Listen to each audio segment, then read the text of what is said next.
Now I am smart.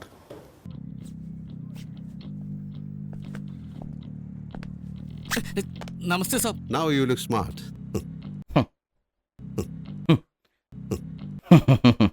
2008 പുറത്തിറങ്ങിയ taken എന്ന സിനിമയുടെ കഥ മേജർ രവി അടിച്ചു മാറ്റി അതിനകത്ത് സ്ത്രീ സുരക്ഷയുടെ പേരും പറഞ്ഞ് നല്ല ഒന്നാം തര സദാചാരം കുത്തിക്കയറ്റി കൂട്ടിക്കുഴച്ചുണ്ടാക്കിയ ഒരു അലമ്പ് പടം.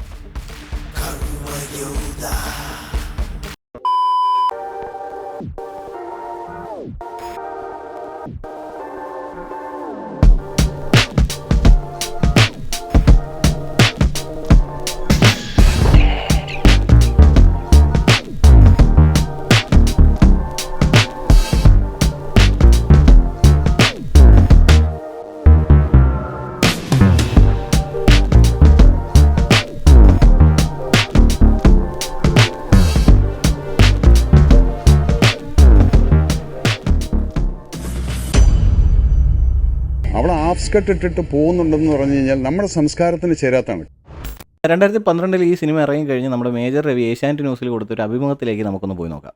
ഒരു പെൺകുട്ടി വളർന്നു വരുന്ന സമയത്ത് അവിടെ ഹാഫ് സ്കർട്ട് ഇട്ടിട്ട് പോകുന്നുണ്ടെന്ന് പറഞ്ഞു കഴിഞ്ഞാൽ നമ്മുടെ സംസ്കാരത്തിന് ചേരാത്താണ്. ലോകത്ത് നടക്കുന്ന വിമൺ അട്രോസിറ്റീസിന്റെ ഒക്കെ കാരണം അവരുടെ വസ്ത്രധാരണയാണെന്ന്. അവിടെ ഹാഫ് സ്കർട്ട് ഇട്ടിട്ട് പോകുന്നുണ്ടെന്ന് പറഞ്ഞു കഴിഞ്ഞാൽ നമ്മുടെ സംസ്കാരത്തിന് ചേരാത്താണ്. എടോ തനിക്ക് എങ്ങനെയാണോ ഇതൊക്കെ പറയാൻ തോന്നുന്നത്? ഒരു തലമുറയെ തന്നെ പറഞ്ഞ് വഴി തെറ്റിക്കുമല്ലോടോ താൻ. ഹാഫ് സ്കർട്ട് ഇട്ടുകൊണ്ട് യൂണിഫോം ഇട്ടുകൊണ്ട് വെളിയിലോട്ട് പോയി കഴിഞ്ഞാൽ പിന്നെ കാണുന്ന കണ്ണുകൾ ആരൊക്കെയാണ് ആ കുട്ടികളെ ശ്രദ്ധിക്കുന്നത്, ആരൊക്കെയാണ് കുട്ടികളെ എങ്ങനെയുള്ള കണ്ണുകൊണ്ടാണ് അവരെ നോക്കുന്നത്.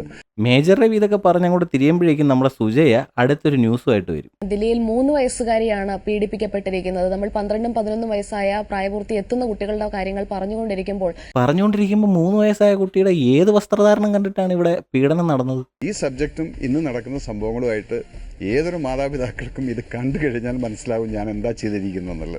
പുള്ളിക്കൊന്നും പറയാനില്ല, പുള്ളി പറയുന്ന സിനിമ കാണാനാണ്. ഓക്കെ, പടം കണ്ടു കളയാം. ഇത് ടേക്കണ്ട കഥ അടിച്ചു മാറ്റിയത് തന്നെയല്ലേ? ഇത് ടേക്കണാണ്.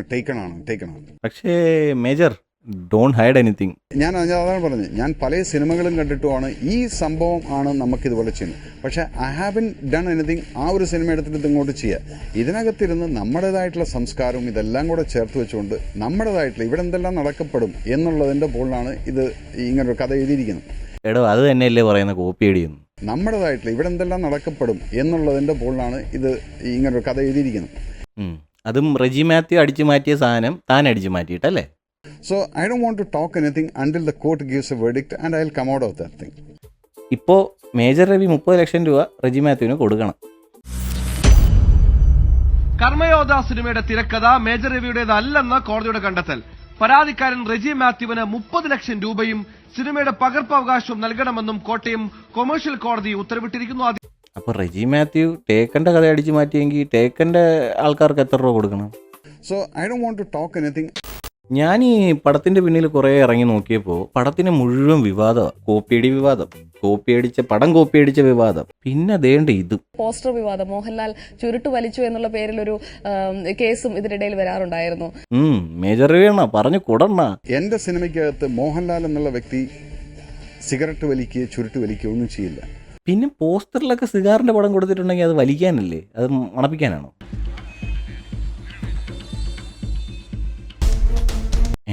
മണപ്പിക്കാൻ തന്നെ ആയിരുന്നു.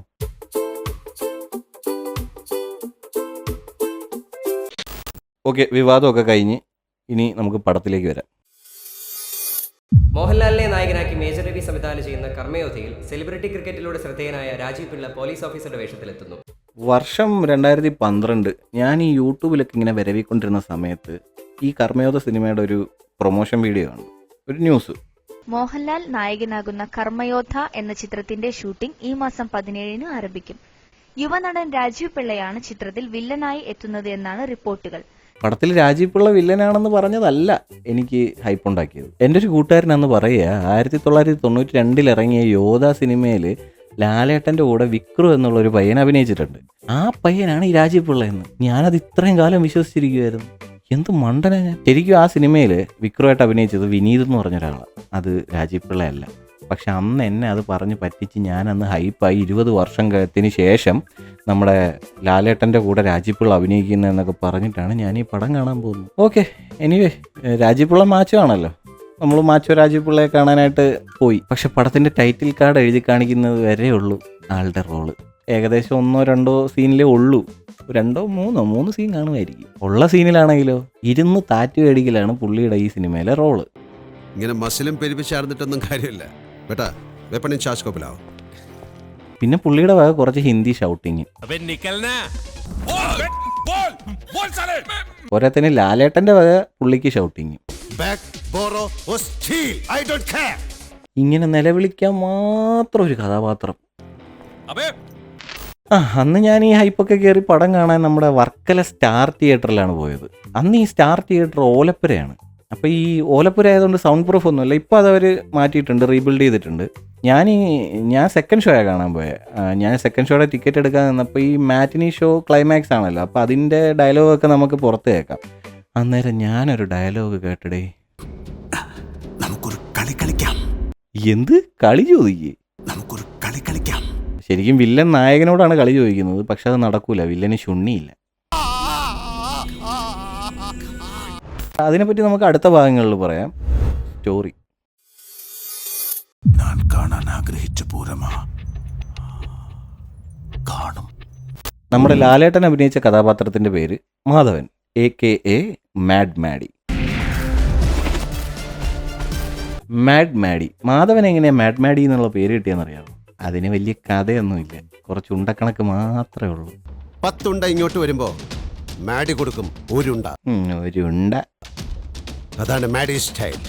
That's why I am known as mad maddy. Mad maddy നമ്മുടെ മുംബൈ നഗരത്തിലെ ഗാങ്സ്റ്റേഴ്സിനെയൊക്കെ എൻകൗണ്ടർ ചെയ്ത് പോകുന്ന ഒരു മാഡായിട്ടുള്ള ഒരു പോലീസ് ഓഫീസറാണ്. അങ്ങനെ ഇരിക്കുമ്പോഴാണ് വഴി നിൽക്കുന്ന ഒരു പ്രായപൂർത്തിയാകാത്തൊരു പെങ്കൊച്ചിനെ കുറച്ച് പേര് ചേർന്ന് തട്ടിക്കൊണ്ടുപോയതായിട്ടൊരു കേസ് നമ്മുടെ മാഡ് മാഡിക്ക് കിട്ടുന്നത്. അങ്ങനെ അന്വേഷണത്തിൽ ഈ പെൺകുട്ടിയെ കേരളത്തിലേക്കാണ് കടത്തിക്കൊണ്ടുപോയതെന്ന് അറിഞ്ഞ് നമ്മുടെ മാഡി കേരളത്തിലേക്ക് വരും. ഇനി നമുക്ക് കേരളത്തിലോട്ട് പോകാം. അവിടെ 3 ഫ്രണ്ട്സ്. അതിലൊരാളുടെ പെങ്ങളാണ് ഷാലു. ഷാലുവിന് സ്കൂളിൽ നിന്നൊരു അംഗീകാരം കിട്ടുന്നു. അത് എന്ത് അംഗീകാരമാണെന്ന് എവിടെയും പറയുന്നില്ല, അതിനിവിടെ പ്രസക്തിയോ ഇല്ല. ഷാലുവിന് അംഗീകാരം കിട്ടിയതിൻ്റെ ഗിഫ്റ്റായി ഈ ചേട്ടന്മാർ ഒരു ഫോൺ വാങ്ങിച്ചു കൊടുത്തു. ഈ ഷാലുവിനെ ഈ ഫോണിൽ ഒരുത്തൻ വിളിച്ച് ശല്യം ചെയ്യുന്നു. ഷാലു ഈ ശല്യത്തിൽ വീഴുന്നു. ഈ ശല്യത്തിനെ മീറ്റ് ചെയ്യാൻ ഷാലു ഒരു കഫേയിൽ പോകുന്നു. മീറ്റിംഗ് കഴിഞ്ഞ് ഷാലുവിനെ കുറച്ച് കിഡ്നാപ്പേഴ്സ് തട്ടിക്കൊണ്ടുപോകുന്നു. അപ്പോൾ ഈ ഷാലുവിനെ തട്ടിക്കൊണ്ടുപോയത് അന്വേഷിച്ച് ഷാലുവിൻ്റെ ചേട്ടന്മാർ വരുന്നു. മുംബൈയിൽ നിന്ന് തട്ടിക്കൊണ്ടുപോയ പെൺകുട്ടിയുടെ കേസ് അന്വേഷിച്ച് നമ്മുടെ മാഡ് മാഡി വരുന്നു. അങ്ങനെ മുംബൈയിൽ നിന്നും കേരളത്തിൽ നിന്നും പെൺകുട്ടികളെ തട്ടിക്കൊണ്ടുപോയ ടീം ഒന്നാണെന്ന് മനസ്സിലാക്കി നമ്മുടെ മാഡ് മാഡിയും ഈ ബ്രദേഴ്സും ചേർന്ന് ഒരുമിച്ച് അന്വേഷിക്കാൻ പോകും. ആ അന്വേഷണം സാത്താൻ സണ്ണിയിലേക്ക് ചെന്നെത്തും. സാത്താൻ സണ്ണി അതാരാ? വേറെ ആര്? നമ്മുടെ റിയാസിക്ക. സാത്താൻ സണ്ണിയുടെ കോളനി കയറി നമ്മുടെ മാഡ് മാഡി കക്ഷത്ത് കൈയിട്ട് തൂക്കും. എന്നിട്ട് കൊണ്ട് കെട്ടിത്തൂക്കി ചോദ്യം ചെയ്യും. അങ്ങനെ അവിടുന്ന് ഒരു ലീഡ് കിട്ടി തമിഴ്നാട്ടിൽ തെങ്കാശി ചെൽവത്തിൻ്റെ അടുത്ത് ചെല്ലും. മൈനർ രവി, അതെ, പുള്ളി നമ്മുടെ മേജർ രവിയുടെ സ്വന്തം അനിയനാണ്. ഞാൻ ഈ പണ്ട് കണ്ണൻ പട്ടാമ്പിയൊക്കെ അഭിനയിച്ച പടങ്ങളൊക്കെ കാണുമ്പോൾ പുള്ളിയെ കാണുമ്പോൾ ഞാൻ വിചാരിക്കുന്ന മേജർ രവിയാണ്. ഇവർക്ക് ഏകദേശം സിമിലർ ഫേഷ്യൽ ഫീച്ചേഴ്സ് ഒക്കെയാണ്. അപ്പം ഞാൻ കൺഫ്യൂസ്ഡ് ആയി പോയിട്ടുണ്ട്. ഓക്കെ, നമ്മുടെ തെങ്കാശി ചെൽവത്തിൻ്റെ അടുത്തുനിന്ന് ലീഡ് കിട്ടി നേരെ നമ്മുടെ മെയിൻ വില്ലൻ്റെ അടുത്ത് ചെല്ലും.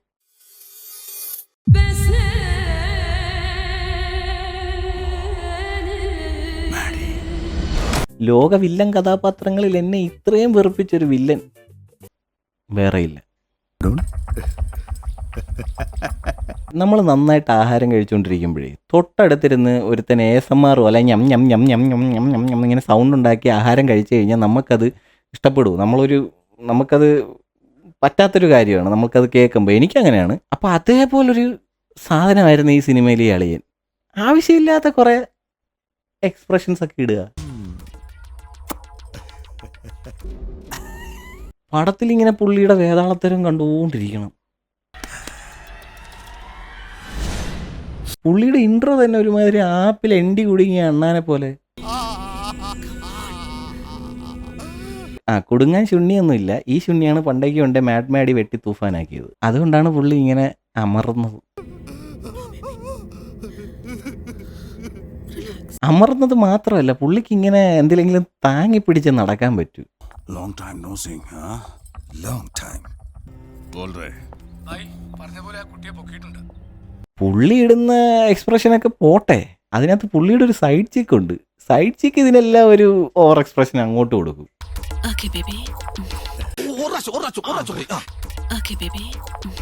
അപ്പോൾ നമ്മുടെ ഈ വെകിളി വില്ലൻ്റെ പേരാണ് ഖയസ്കന്ന. ഖയസ്കന്നയാണ് ഈ പെൺകുട്ടികളെ തട്ടിക്കൊണ്ടുപോയത്. പുള്ളി ഈ തട്ടിക്കൊണ്ടുപോകൽ കൊണ്ട് ഉദ്ദേശിച്ചത് മാഡ്മാഡിയോട് റിവെഞ്ച് ചെയ്യലാണ്. കാരണം ആ മുംബൈയിൽ നിന്ന് തട്ടിക്കൊണ്ടുപോയ പെൺകുട്ടിയുടെ അച്ഛൻ മാഡ്മാഡിയാണ്. പണ്ട് നമ്മുടെ ഖയസ്കന്ന ഒരു 13 വയസ്സുകാരിയെ മോളസ്റ്റ് ചെയ്യാൻ പോയപ്പോൾ അവിടെ വച്ചിട്ടാണ് നമ്മുടെ മാഡ്മാഡി പുള്ളിയുടെ ശുണ്ണി കട്ട് ചെയ്യുന്നത്. അതിൻ്റെ പ്രതികാരം തീർക്കാൻ മാഡ്മാഡിയുടെ മകൾക്ക് 13 വയസ്സാകുമ്പോൾ അവളെ തട്ടിക്കൊണ്ടുപോയി വിൽക്കാനാണ് പുള്ളി ഉദ്ദേശിച്ചത്. പിന്നെന്താ, മാഡ്മാഡി സ്വന്തം മോളെ രക്ഷിച്ച് വില്ലൻ ഒരു ഉണ്ട നൽകുന്നതോടുകൂടി പടം കഴിഞ്ഞു. അപ്പോൾ പിന്നെന്താ, ഇനി ഏതെങ്കിലും ഒരു അടുത്ത അലമ്പ് പടമായിട്ട് നമുക്ക് കാണാം. അപ്പോൾ നിങ്ങളുടെ സ്വന്തം യാന്ത്രികൻ. Bye. Thank you so much.